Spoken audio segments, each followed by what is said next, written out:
All right, everybody, thank you so much for joining us today. My name is Kevin W. Grossman, the Chief Marketplace Evangelist at HRMarketer.com. We've got a very exciting webinar for you today. It's all about HR software user adoption, or more appropriately, lack thereof. Now, your customers spend a lot of resources implementing your software products, so why is there such a gap between their expectations of your software and the actual results they experience? In fact, according to our speaker today, HR software user adoption expert William Tincup, SPHR, your own customer's user adoption is shockingly poor. And we're talking about lots of different kinds of software and systems, platforms, applications, point solutions, and even more granular, think recruiting, ATS, applicant tracking system, performance succession, the list goes on and on. So let me tell you a little bit about our special guest today before he gets started. William Tincup, SPHR, runs Tincup & Company. He is a graduate of the University of Alabama, Birmingham, with a BA in art history. He also earned an MA from the University of Arizona and an MBA from Case Western Reserve University. He's also one of the country's leading thinkers on social media application for human resources, an expert on adoption of HR technology, and a damn fine marketer, and I would agree with that indeed. William has been blogging about HR-related issues since 2007.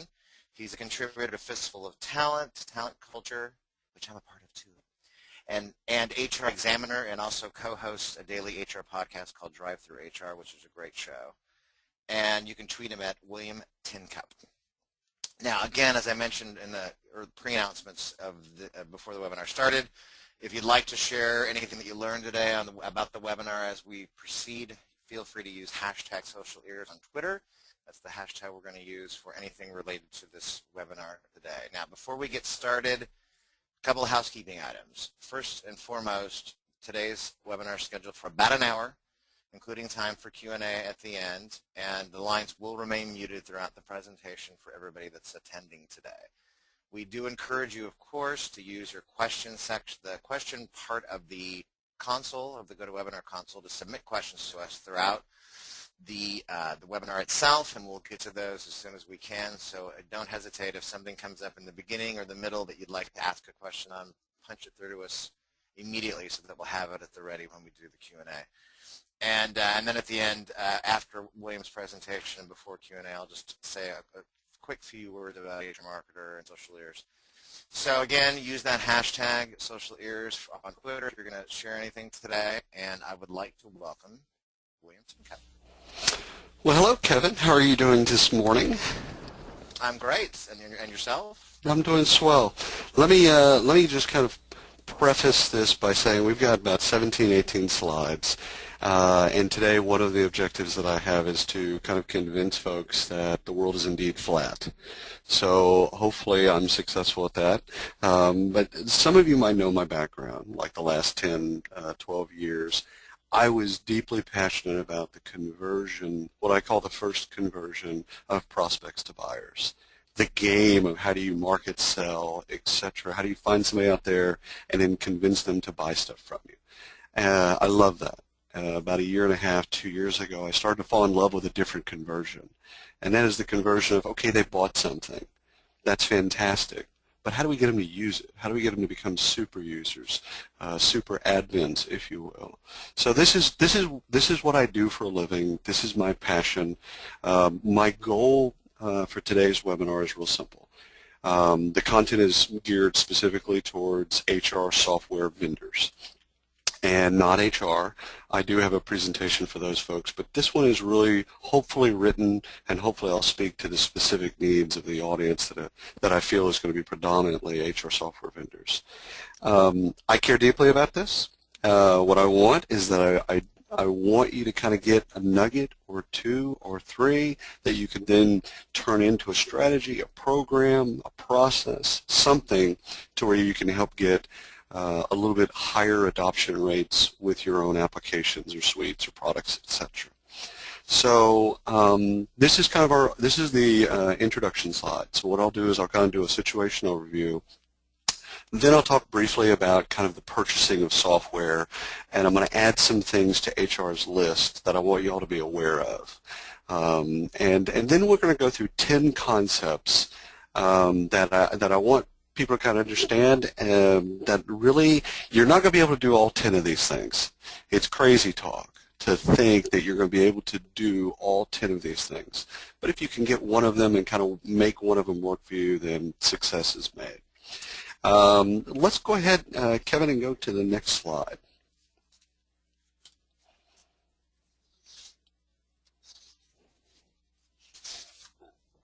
Okay. It's coming. So here's basically the overview. Here's what's going on in our world. This is a game of doubles tennis, essentially. HR thinks deeply thinks that if they pick the right application, if they pick the right software, if they pick the right platform, the right point solution, the right thingamabob, that adoption will happen. That their users, their employees, the folks that need to use the stuff will just use it magically because they picked the right solution. Y'all know that that's a fail. Y'all's fail, the vendor fail, is that y'all deeply believe that HR is great at communicating with employees. And some of that's based in, benefits management, open enrollment, like surely they know their audience, surely they know how to communicate. This is just something else to communicate. So in some ways, y'all think that they have it, and they think that y'all have it. And the truth is neither of you have it. So what we have here is a failure to communicate. Well, what we really have here is that we need to kind of come to the table. You're going to see this kind of consistently for me for the next 40 minutes. I want y'all to come to the table and collaborate more with HR specifically around user adoption. What happens post-sale? So and I'm not talking about implementation, I'm not talking about data integration, I'm not talking about how do you connect all the thingamabobs. I'm talking about how do we actually emotionally connect with users? How do we get them to want to use the software? So as you read this slide, understand what I'm really pushing for is more collaboration. So I might speak badly about vendors, I might speak badly about HR, but truth is I love both groups of people, and I just want y'all to collaborate more, okay? So you got a little bit of a user, you got a little bit of a doubles tennis thing going on. They honestly believe, and you can survey them, you can talk to them, you can find this out yourself, but ultimately they think that it's a game of selection. Like if I'm looking at performance management, and if I just pick the right one, that bam, people will use it. And y'all know that that's just not true, no matter how great the software is. We've got to programmatically, we've got to build process, we've got to strategically think about, just like we do in the marketing process. Ironically, there's a lot of things that we can glean from the great marketers that we have inside of our organizations. The PR people, the marketing people, the advertising, social media people, the sales folks. We know how to connect with folks. We put far too much onus on connecting with them as buyers or potential buyers, and not enough once they've actually bought. So let's take a look at the next slide. All right. So this right here is basically a framework. Every buyer of HR software goes through this framework. Do they have it on a list on their desk and they like score? No. But this is the framework. They're looking for the right application. They're looking at functionality and features and benefits. They're looking at the alignment with their business process and outcomes and goals. Especially in the last couple of years, they're looking at UI or GUI. They're looking at like, okay, it's got to be intuitive. My people need to be able to use it. It's got to be usable. That's become more important. And then you have things like business cases, ROI business cases, cost-benefit analysis, a lot of financial, and I'm using air quotes, but you can't see them, a lot of fuzzy math around ultimately I spend X, I get Y. I believe almost all of those business cases are fraudulent because they assume that people are going to use the software. And especially they assume a real high level of adoption, yet programmatically we don't do anything to actually make that work. They're looking at the fit of the organization. Does this software actually fit us? Is it really going to enable our goals, etc.? So when y'all look at this slide, what I really want you to do, and I say y'all a lot because I live in Texas and it's just kind of who I am. So if that whips anybody's ass, I apologize. I really can't take it out of my vernacular as much as I might try. So here's when you look at this slide, what I really want you to get is, consciously or subconsciously, HR has a framework to buy from you. Okay, this is their framework. This is also roughly the same framework for almost all business enterprise software, turns out. So let's, Kevin, let's take a look at the next slide. All right, so here's how I want the game to be changed. Okay, so now this is the disruptive part where I actually want different things out of HR, and I'm actually on a path to educate every single human being that works in HR, and I want them to buy differently in the future. So I want them to buy you differently.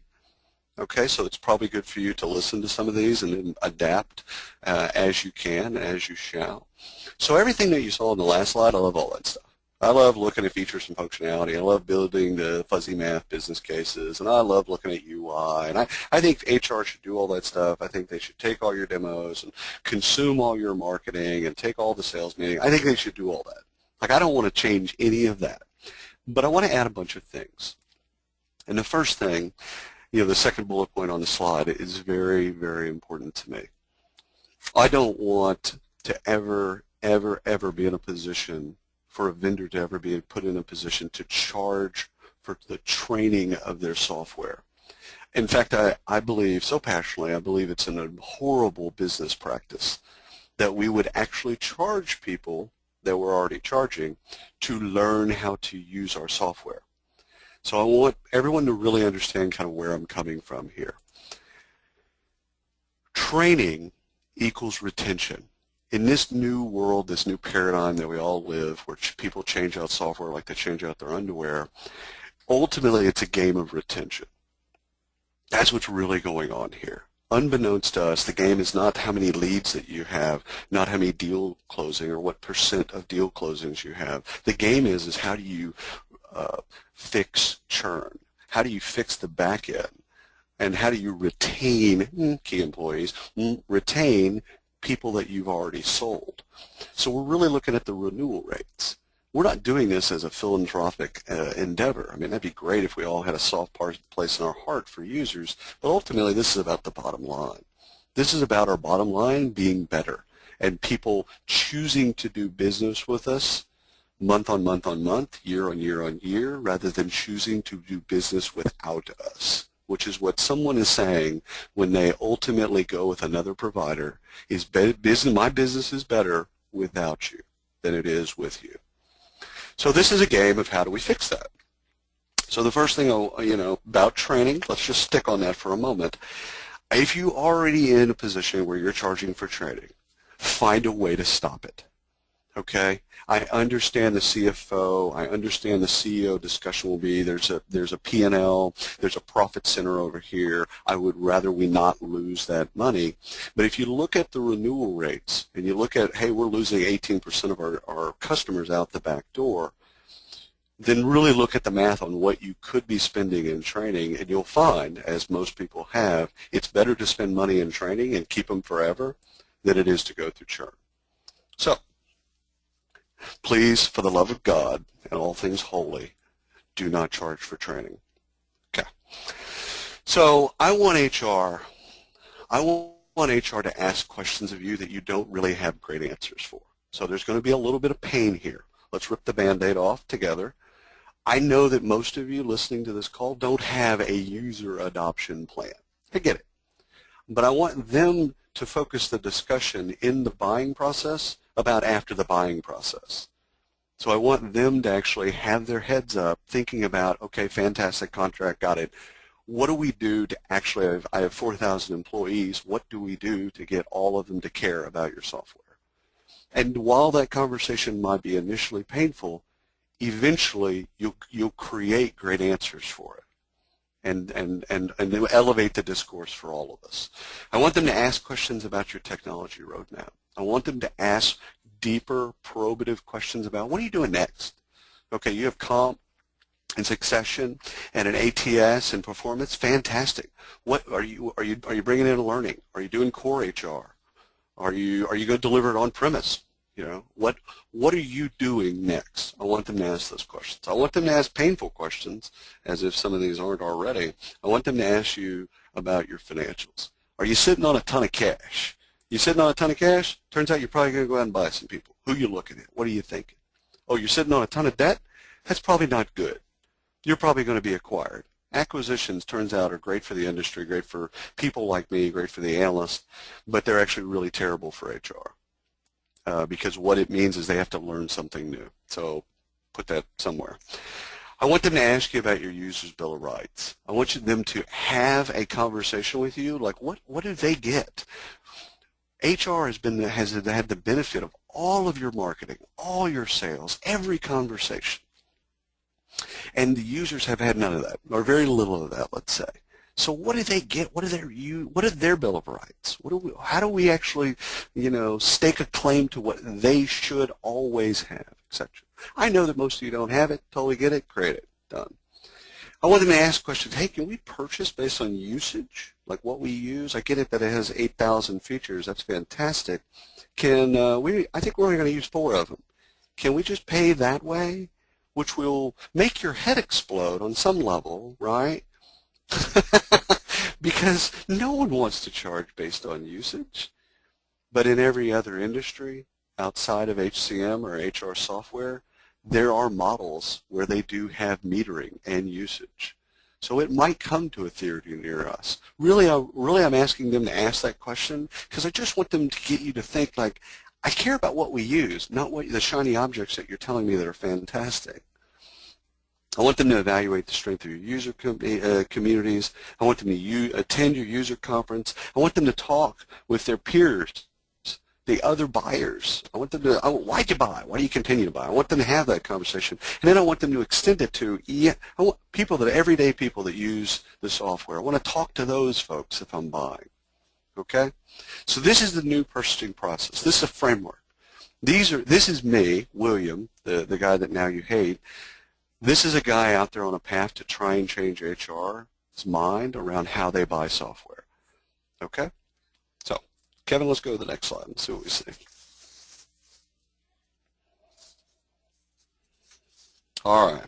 So comms is short for communications. That's a geeky marketer in me, but basically communications. These are all HR concepts. I mean, the concept of assessment and training and onboarding, engagement, rewards, these are all things that we know. We care about deeply about HR. These are all the things that we speak the same language as vendors. We understand what you're going through and all of the rich tapestry that is HR. We're going to speak your language. We're going to create programs to engage your audience, your employees, the users, in a multitude of ways. So let's go ahead and get to the first one, which is communications. Next slide, Kevin.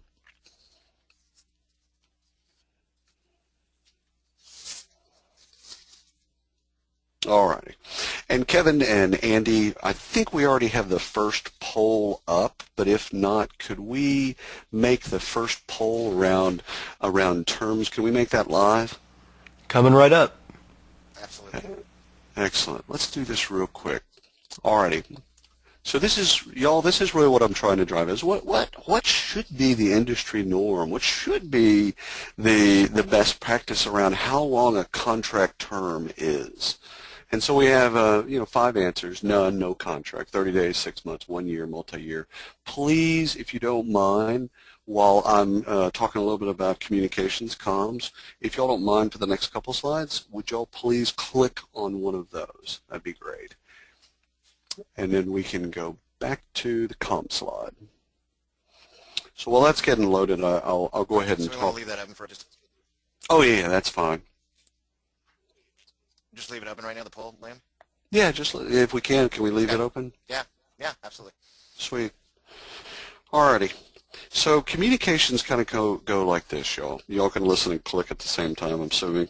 So I want you to come to the table. This is the collaboration thing. I want y'all to come to the table with already some communications that work. Okay, so don't give HR a homework assignment and say, hey, yeah, okay, you bought the software, fantastic, fan-damn-tastic. Now, if you could just go and create a bunch of new communications to your audience, that'd be fantastic. That's a homework assignment. That never works. So let's not do that. What we should do as vendors is we should come to the table with a bunch of communications already created, templates that they can then personalize to their different audience. Okay? Because remember, they don't know, a lot of the audience, the employees, the users, they have no benefit of knowing anything about you. They don't know the changes coming in a lot of cases. They don't know anything about your brand. They don't know why. They don't know any of that stuff.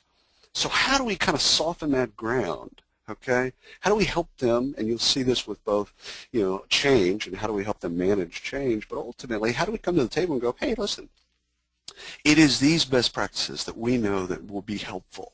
Okay, so we can help you personalize it. Here's the email. Here's the, here's the newsletter content. Here's the poster content. Here's all that stuff. Let's personalize it to the different audience members that you have. You have people in 120 countries. Fantastic. You got 18 different languages. Great. We've got that stuff. How can we help you? So it's a collaborative process. They have to know about their audience. You've got to know about your software. You come together and you help them with their communication strategy. You got to build, obviously, awareness and interest. Help them with clarity, okay? The communication isn't great if it's just done once. So there's this rapidity and relentlessness that happens in the sales and marketing process. Like in the lead generation game, if we are not relentless, it doesn't work. So we're really good at relentless over there. We're not as good at helping and assisting and collaborating with HR, becoming relentless in communicating to their users. Audience-specific comms is all users, HR, admins, managers, executives. These are just examples. Ultimately, if you think of it as a Venn diagram, there's a bunch of different types of audience members inside of a company, and they need specific messages. The board, the executive team, etc., investors, whatever, they have different needs. We should cater to those needs, etc. So the last point where it says last word, what I really care about that you get out of this slide is that buyers have been getting all your stuff, and they have a pretty good feel for who and what you are. Users don't have that.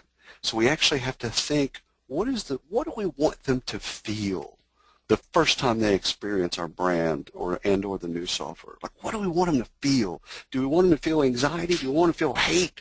Do we want to feel love? Like, what do we want them to feel? Because we know how to construct that feeling in the marketing process. We need to work with HR and help them and enable this feeling that happens the first time they have our brand in their eyesight. We want them to feel something. And so we need to think about what that is and then plan for it accordingly. So let's go to the next slide. Okay, the next slide is this is a concept of, assessment. Like, we should know more. Turns out, ironically enough, we should know more about our user groups. And I mean the user communities, the user specifics within a company. What do we know about them? Like, how do they like to learn? Like, how many of us take the time to do a survey to find out, hey, how do y'all like to learn? You like webinar content? Fantastic. You like FAQs? You like wikis? You like social media? Like, how do you like to consume the content? Great. Then let's learn that and then put that stuff in front of you. So when you're looking at this slide, what I want you to think about is that we need to work with and collaborate with HR to find out deeper understanding of their audience. And here's the thing, it's just us. You're going to go and build these survey instruments that you can use over multiple clients. That basically you can come to the table and say, hey, listen, before we roll things out, let's find out a little bit about your audience. Let's send out this email. Let's get them to take this survey. Let's find out a little bit more about, what are their anxieties? What are their expectations? What are their skills? Like, what are they scared about? What are they excited about? We should know more about the users before they start using our software. Period. End of that story. We should just know more. We need to collaborate with HR to get there. Let's take a look at the next slide. All right, so training. Y'all know how I feel, so I don't have to beat a dead horse or anything. I believe it's an horrible business practice. I want it gone. So here's the thing. I want to know via assessment, I want to know how they want to learn, and I want to provide them all the content that I want to drown them in training content so that that's never an excuse for why they didn't learn. Okay, and that's never an excuse. Oh, we didn't have access to the webinar content, or oh, golly, we didn't have access to the intranet that had all of these videos. I want to provide all of that. You want to learn a certain way? Great, I got you. You want to learn a different way? Oh, you just hired on a brand new admin? Got you. I want to be in the we have you. We got you taken care of. You will be trained. The second to last bullet point is very important. Something that needs to be unearthed and learned in the sales process is what's the fails? Because there's an old way and a new way. There's status quo, there's other software, there's note cards, Excel. Hell, I don't care if they're counting on your toes. There's a way that they're doing stuff now, and then there's the new way that they're going to do it with your software. We need to know what that is and train around that. Oh, okay, Sally, here's the deal. It took you 3 clicks to then print that one report. With the new software, it's just 1 click. In fact, it's not even a click, it's on your dashboard. That report is on your dashboard. You hit refresh, and then voila, you print it. It's done. You know, we need to be intuitive around how they use our software, which means that we need to find out what's broken in the old way that we are supplanting with the new way. So last word on this one is partner with HR to create training that is fun and informative. Because ultimately, if you train the heck out of them, well, adoption goes up, shocking, and you're not going to get ripped out, which is, you know, very important. That we become sticky. Let's go ahead and go to the next slide. All right. This is my number one, okay, 8 slides into the deck. This is my number one thing that you can get adoption, is that you think about the onboarding experience and you literally say, this is that moment. This is their first impression. By and large, this is their first impression of us. How do we make them feel special? How do we get our koozies and our softballs and our T-shirts and the matchboxes and whatever that we have that's swag? How do we get it in front of them and create a fantastic branding experience? And that coupled with all the other things that we do, we've communicated along the way with HR, we've now got them in a room, we've now got them online, we've now whatever. However we have them, we think specifically about how are they going to experience this. That first brand experience, we're pretty good about it in the marketing and sales process, right? But this is that moment. Don't leave it to HR to think about this stuff. Collaborate with HR to find a way to onboard every single user in a special way, period, end of story. So how do we do that? Well, there's a lot of different ways, a lot of different tips and tricks, but ultimately we have to think about it. Because we think about it when we hire new employees.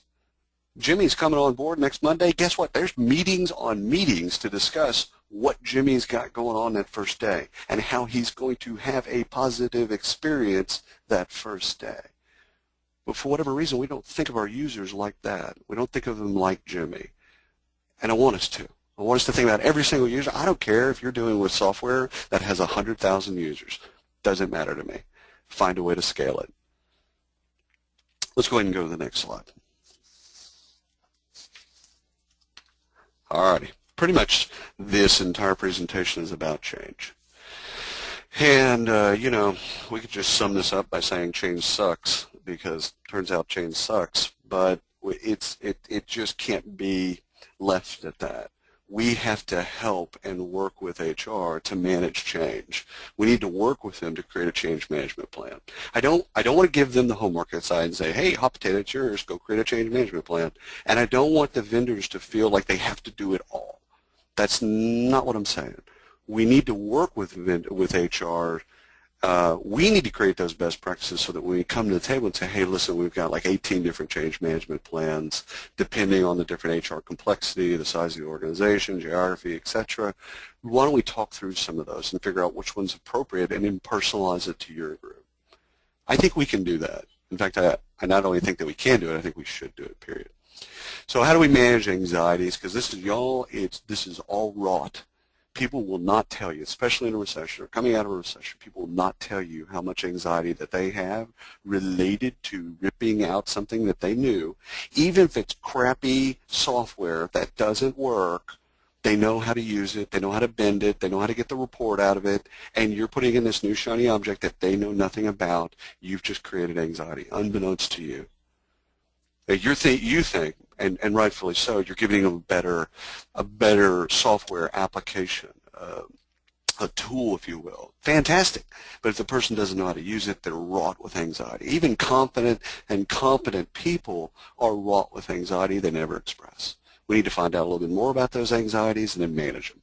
Okay, some of that we do through training, some of that we do through communication, some of that we do through onboarding, and some of these other things. But we need to understand, yesterday did it this way, the old way. Tomorrow they'll do it this way.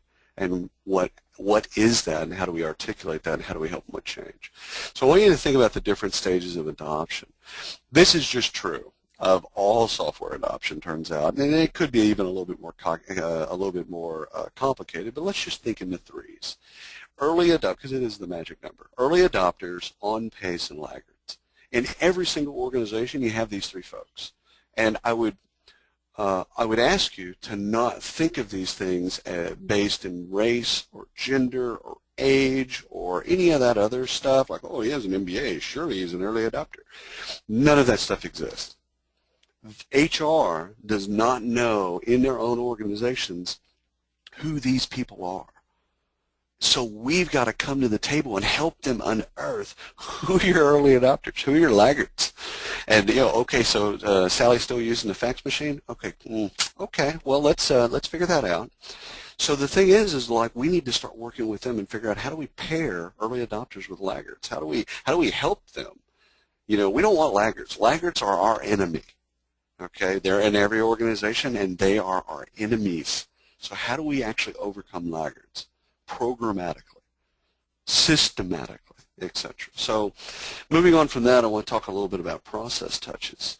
How do we work with HR to then, it's not enough to hit it really hard for the first 60 days or 30 days.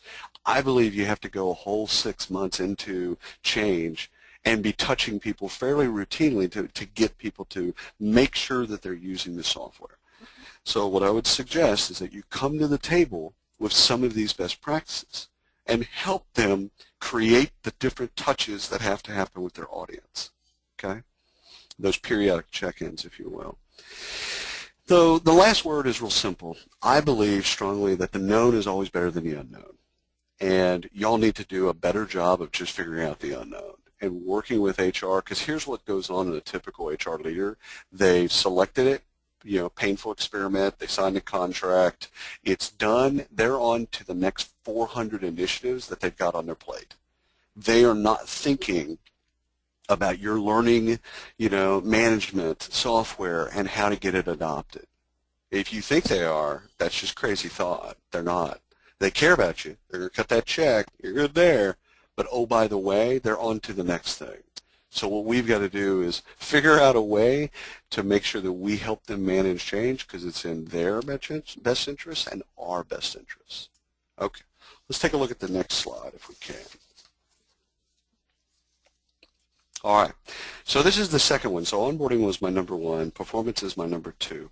If we really want to get a user adoption, I mean, that's just between us girls. If we really want to get a user adoption, we help you, HR, weave a usage of software into the job description and performance review.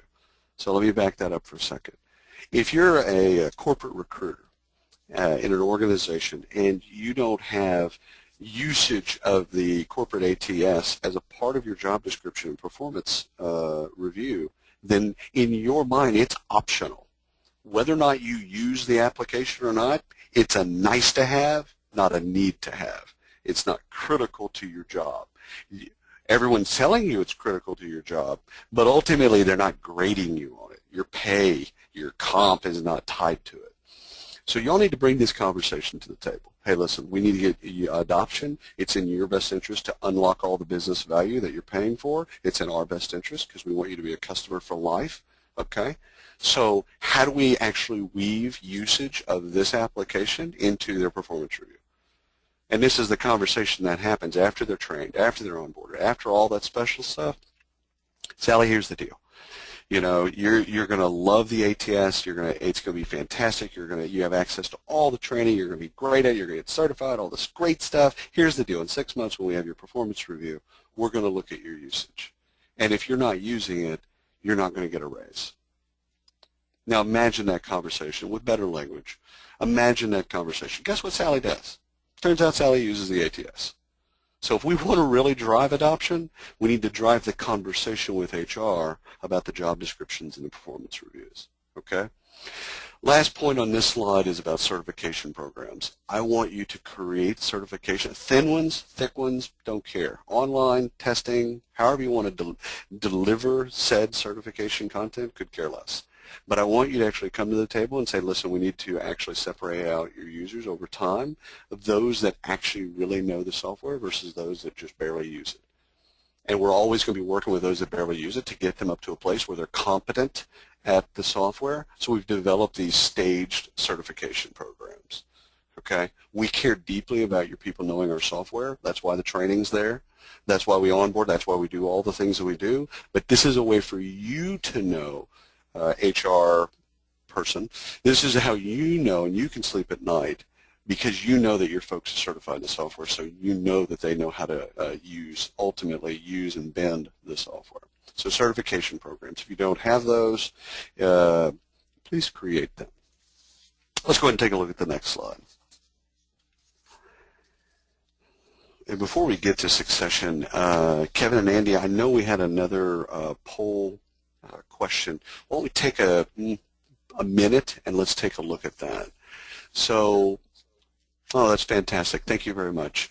So here's the idea behind this particular poll question is this. We don't know, especially in the SaaS world, we don't know what our renewal rates should be.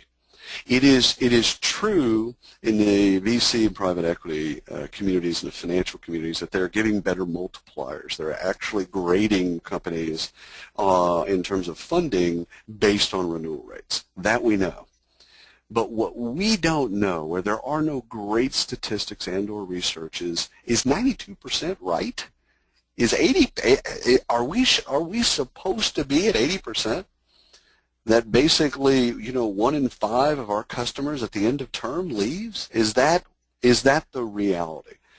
I don't know. No one on this call knows. I would suggest that no one on the planet actually really knows. But I would like for you, if you can, with the poll, take a look at those things, and we'll come back to the poll questions towards the end. But I want you to click on those things. It's just a guess. Like, what do we think it, the community on this phone call, what do we think that is? Thank you very much. So let's take a look at succession. All right, so HR is great at succession. Okay, they think about succession all the time. Succession management software is sold fairly easily. People care deeply about the concepts of succession, but we as software vendors don't come to the table and actually help map out the critical roles in an organization to plan for from a succession perspective. How do we cross-train? How do we create redundancy? How do we create, a disaster plan? So, you have 3 payroll admins to the entire system, and they're all in the Northeast, and oh, by the way, there's an earthquake and a hurricane coming their way. What just happened? How do we work with them, not in a reactive manner, but in a proactive manner, right after they buy the software and say, hey, let's talk about succession real quick. Let's talk about, the concept of you have 4,000 logins, you have 4,000 users. These 40 folks are critical. So if they leave for whatever reason, we need to find a way to have someone else en route to that position. So I want you to just think of the concept of having the conversation with HR around their critical roles from a succession perspective. That's it. There's really no other call to action other than I want you all to create it, because they're damn sure not going to create the conversation. That is a for sure. They're not going to come to you in the sales process or right after they've bought the software and go, now, wait a minute, let's think about this from a succession perspective. That isn't going to happen. So I'm asking, begging, pleading, that as a vendor that y'all come to the table and suggest to them what are the more critical roles and how do you build redundancy within the organization. Let's go ahead and take a look at the next slide. All right, this is my third one. So onboarding was first, performance is second. This is my third. This is, you want to drive adoption. If you've paid attention to no more than those 3 slides, you're good. So rewards. Come to the table basically with rewards and incentive programs to drive adoption. So I mean, this is something as simple of, hey, the first 100 users that get certified, we've got a $100 gift certificate for you. You know, the first person that becomes a super user with our software, we're going to, you know, send you to Bermuda. Whatever. I'm not going to prescribe the rewards programs, because ultimately you need to think of things that are both in alignment with your brand and your values, and ultimately their brand and their values. And rewards and incentive programs are difficult. You know, some of them work, some of them don't, but y'all should come to the table, and bring the best practices and say, hey, listen, we've tried a lot of different things to actually kind of get adoption up. Here's the 4 things that we know really works. Let's kind of think about that with your organization and how we get people really excited and get some incentives out there for them to really use the software, and we'll fund it. Yeah, I just said that, so I want to make sure that that stays there for just a second. I want you to fund the programs. I'm spending your money left and right, totally get it, totally appreciate it, but I want you to fund the rewards incentive program, because if you ask HR to do it, it won't get done. That is an initiative that never gets funded, and ultimately that's not good for you. It's like charging for training and then they take the training out of the budget. Not good for you.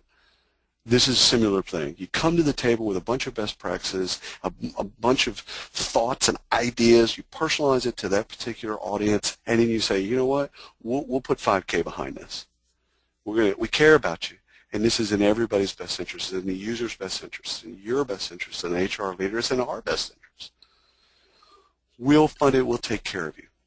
Meta layer, meta message. That's what we're really trying to do with that. I believe, just as I believed in the first conversion of prospects to buyers, I believe this can be orchestrated. I believe user adoption can ultimately be, you can put levers around these things and you can drive them. Rewards and incentives are one of those things that I think you can artificially create adoption, which I don't care how they get to adoption, I just want to get them to adopt the software. So if I artificially have to get them to adopt it, great. That's fantastic. I don't care. So let's take a look at the next slide real quick. Engagement. So the thing is the people that are power users, the people that are your super admins, the people that inside of an organization you just look at and like, wow, they're consuming all content, they're out on the message boards, they're out in social media, they're this, they're that. Well, how do we find a way to ultimately recognize and reward them for their greatness?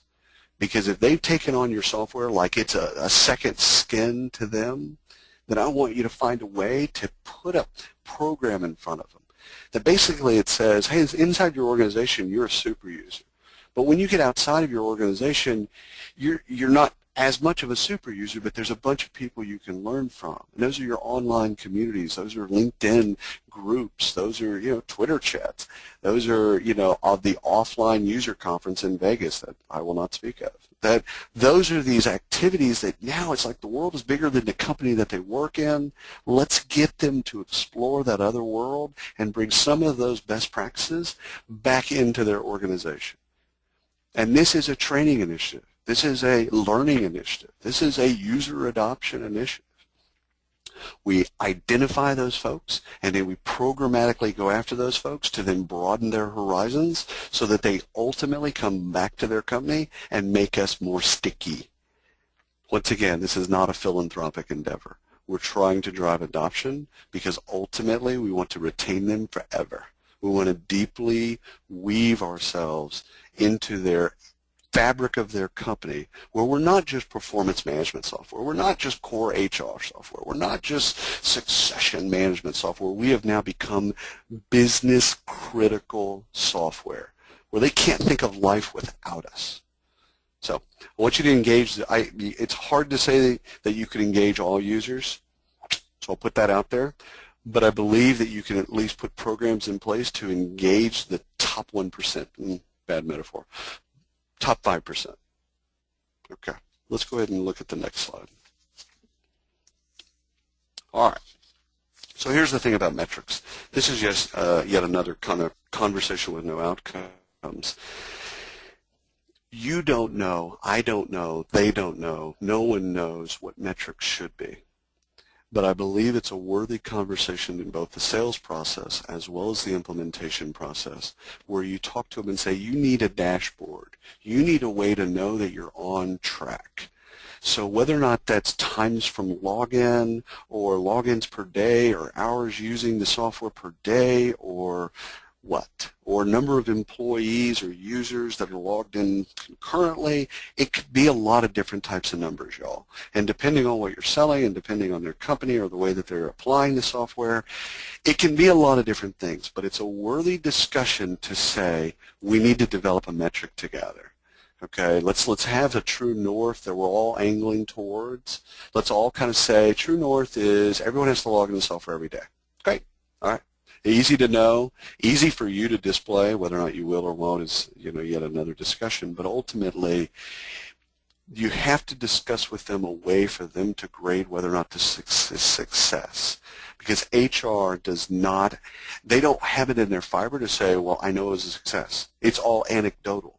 And we need it to be out of the anecdotal and into the scientific. So we need to force the conversation, create the conversation that says, let's literally track this one metric. We don't need 90 metrics.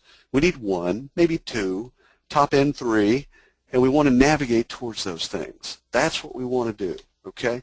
So what is that metric? Hell, I don't know. You should have an idea of what that metric is. If you don't, that's a great conversation internally. What should be the metric? How should we really be judged? What is that? What is that number or numbers? And then how do we now carry that conversation into HR and talk openly about, hey, listen, this is the number we should be tracking. If we're below this line, we need to do something else over here. Alert, alert, alert. If we're above that line, hey, great for us. You're unlocking more business value out of the software you're buying. Check. Fantastic. All right, let's go to the next slide. This is something that, I should have this tattooed on my arm because I say it so often, but ultimately, and no offense to anybody on the call, but the game in the first conversion of prospects to buyers in some ways is a lot of jazz hands. In some ways, we're telling people, and I'm using jazz hands, but again, you can't see it, that ultimately there's a bunch of features. We got slick demos. We've got great stuff that basically, not a game of confusion, not a game of misdirection, but ultimately we're going to load them up with features and keep talking about the features. And guess what? It's just an arms race. Everyone on the call knows this. We're all adults. It's an arms race. If you're at Taleo, you're looking at SuccessFactors. If you're at SuccessFactors, you're looking at Workday. If you're at Workday, okay, great, enough with the madness. And we're just adding features. But I would strongly argue that if someone doesn't use that feature, then it's not really a feature. It's just stuff. It might be stuff that we need to sell, which is fine, no offense, because you got to sell them to ultimately then retain them. So I get that. But we really need to be critical with ourselves about do we suffer from feature bloat?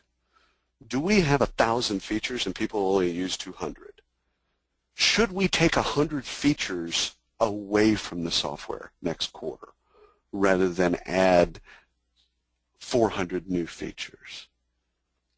Y'all, this is an internal discussion, again, conversation with no outcomes.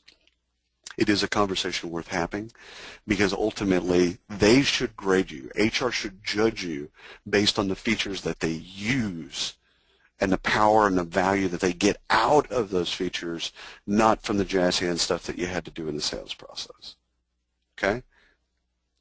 Feature is not a feature unless users use said feature. Last slide.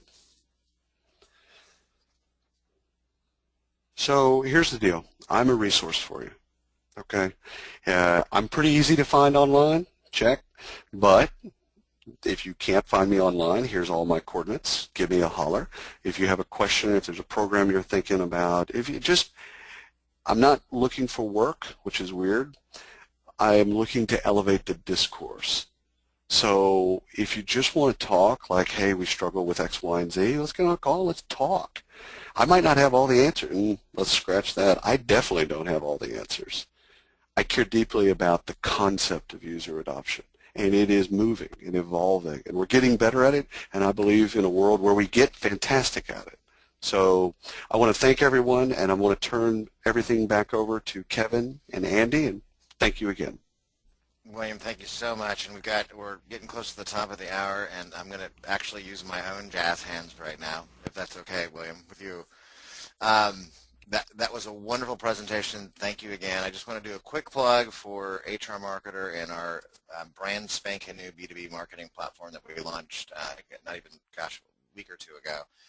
That has amazing user adoption already today. It has for the years that we've delivered the software itself.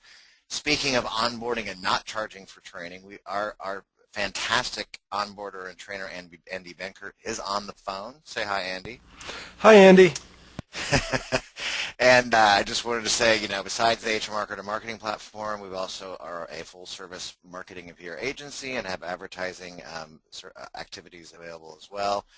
And then the last thing that with my jazz hands still shaking, that I want to quickly plug is one part of the new platform, which is Social Ears, which we've been using that hashtag throughout the duration of this webinar. This is our pretty amazing monitoring and analysis tool that takes all the stuff that's online today from news, tweets, blogs, from analysts, journalists, media, and this new realm that we call social voices now, which includes a lot of folks that are driving conversations online in the greater HR B2B space. Maybe they're practitioners, maybe they're consultants, maybe they're in between, but they really are moving and shaking online today, and that's that realm. So all of this stuff that's out there, we analyze it and we serve it up in a very highly relevant and timely fashion via the Social Ears that's now in limited beta. We got a great deal going on between now and the end of the year on our marketing platform, so please feel free to ping us, and you're gonna be seeing it. There's a demo that's going to be public next week that you'll hear more about soon. We're going to start doing on a regular basis to kind of show off our new platform.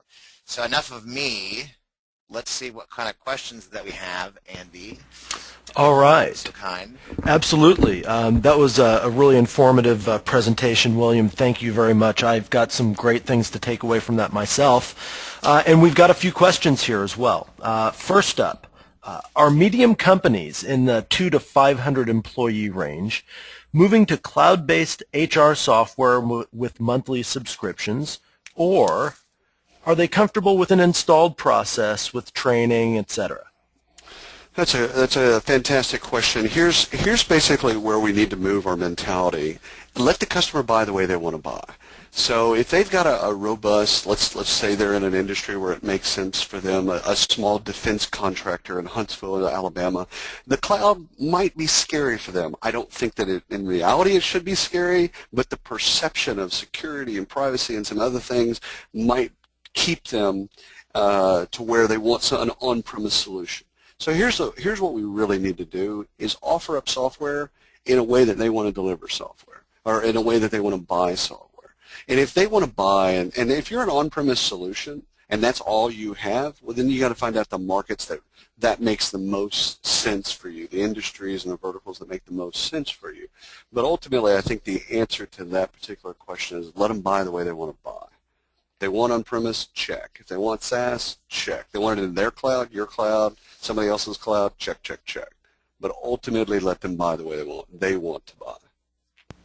Fabulous. Thank you. Here is another one. I agree with not charging for training, but I would push that even further. Why do you even have to have training for your software? Shouldn't it be easy, natural, simple to adopt? Yeah, it should be all those things. I mean, in a perfect world, intuitive software is the norm, right? But even Google, the fail in Google, God, it's like blasphemy, right? I'm actually saying that Google failed something. Please don't strike me, Google God. But the fail in Google is that they thought the same thing. Well, it's just a box. And if you just hit the little thing at the end of it, it'll work and it'll get the search criteria for you. But if you look at everything else that they've built, they went with the same mentality, that they didn't have to train people. And that's not the human consciousness. That's not the human experience, is that some people, no matter how intuitive, they still need someone to say, oh, yeah, no, if you click it this way, you do that. Or no, not on the left, do it on the right. They still need that type of content. Not everybody. And the more intuitive your software, maybe the less of those things. But here's the deal. How arrogant is it to say, to think, oh, our software is so intuitive that we don't have to train? Well, that's not a reality. That's not life. At the internet, anything over the internet needs some level of training. The more intuitive, less training, but ultimately you want to meet them where they are. Let's say you're dealing with a workforce of people, you know, that are more rural or older, or hell, put any type of thing on it that you want, that they don't know the internet as well as you and I. Well, you have a great intuitive software and no training. Do you really think you're going to garner user adoption? No, because they need training. So I love the idea of going further, and I absolutely love the idea of building intuitive, easy to use, easily to adopt software. I'm passionate about all those things. In fact, one of my things that sticks in my craw is I think software should be implemented in 30 days. Regardless of the HR complexity, regardless of the size of the organization, regardless of everything, I believe that if you sell software, you should orient your business about people being live in said software within 30 days. So I'm almost assuming that the software is intuitive and easy to use, etc. So, long-winded answer, but great, fantastic question. And yeah, William, just a quick note on that, and kind of a question for me, is that you've got to always play to the lowest common denominator when it comes to user adoption, though. Wouldn't you agree? Say it again. You've got to always play to the lowest common denominator when it comes to user adoption with the organization.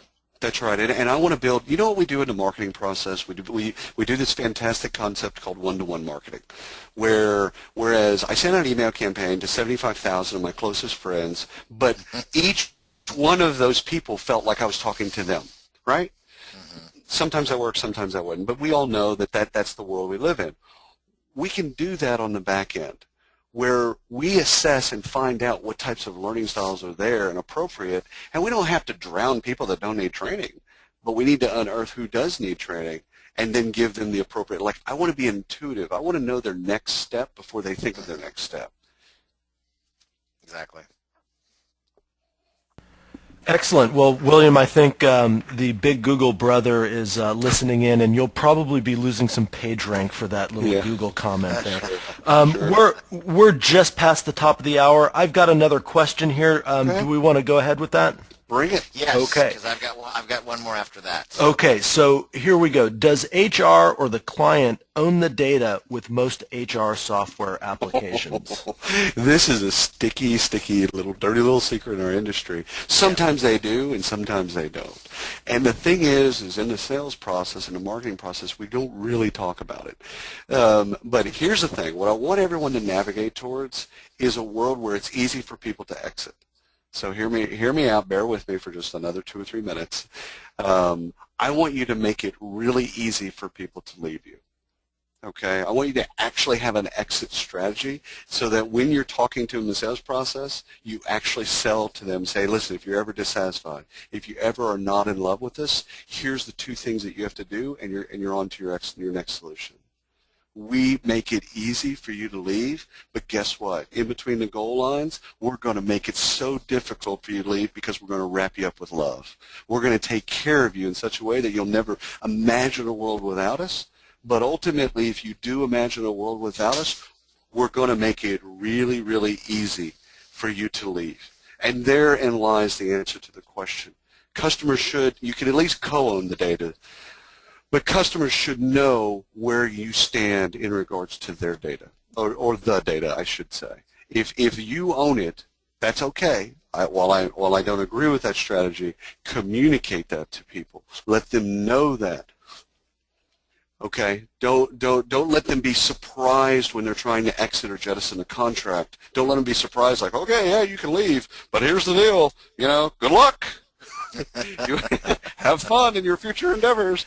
You've got to make it easy for them, and so you need to have the conversations in the sales process. I believe we push that all the way into the marketing process, and we increase the discourse around, no, it's your data. We're going to make it easy for you to leave, but you're ultimately never going to leave. Yeah. Great question, Andy. Yeah. I've got one more quick one, and then we can wrap. And this is for me, just because we've done for a long time now with ease software is deployed online via SaaS and all the other acronyms that are making up the software as a service type platforms and cloud computing these days. On the marketing side, we get the fact that it is a conversation between HR, but then IT is not the gatekeeper necessarily anymore. They're still a partner in this buying process as well as finance and operations and other units within the organization, right? We get that as part of the conversation we buy. What happens with the onboard? Because we've been talking a lot about HR today, rolling out the training and the deployment of the software and the onboarding process. But what about that partnering aspect with the other divisions where that there could be tendrils of that software that go into finance, that go into operations? So how does that still play out once in the onboarding process with the other groups? So so let's do something really disruptive. Let's actually pay people. Part of their salaries, part of their commissions is based on adoption.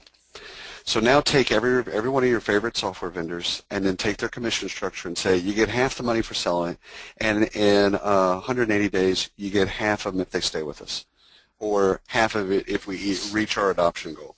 Because ultimately what you need to do is slow down the sales process, which no one wants to hear. But you ultimately slow down the sales process to include those other parties into the conversation and say, listen, we've been having a wonderful conversation with Dorothy. Now, Jane, we need to bring you in. We need to bring Tim in. We need to actually have this conversation because y'all are going to buy. We know it. You know it. You love us. It's going to happen. Like, we know it's going to happen. You know it's going to happen. We care deeply about this going well. Day one, moment one. So, Sally, how does that change your world? Like, what do we do in your world? You run IT. Okay, now what do we need to do to make sure that this becomes a priority, that we come to the table and work with you, not against you? What happens is we don't have those conversations until implementation. And y'all, here's the thing. You say implementation, the word implementation to HR, and they fall down on the ground, they get in a fetal position, and then they shake. We need to get like a spoon out because they're about to stroke out in front of us. So the thing is like we have made this word implementation a terrible word, and it's because we save all the hard conversations for after they've bought stuff. Indeed. So that's what we need to do. I mean, it's a real simple answer. You want to pay salespeople differently so that their motivations are different, but ultimately we need to have some of those hard discussions before they sign on the dotted line. Excellent. No, thank you very much, William. Well, thanks everybody for hanging on the line that still went past the hour with us. I want to thank our special guest, William Tincup. You can see all of his information on the screen for a fantastic presentation today on user adoption. And Andy, thank you so much again for your help today during the webinar.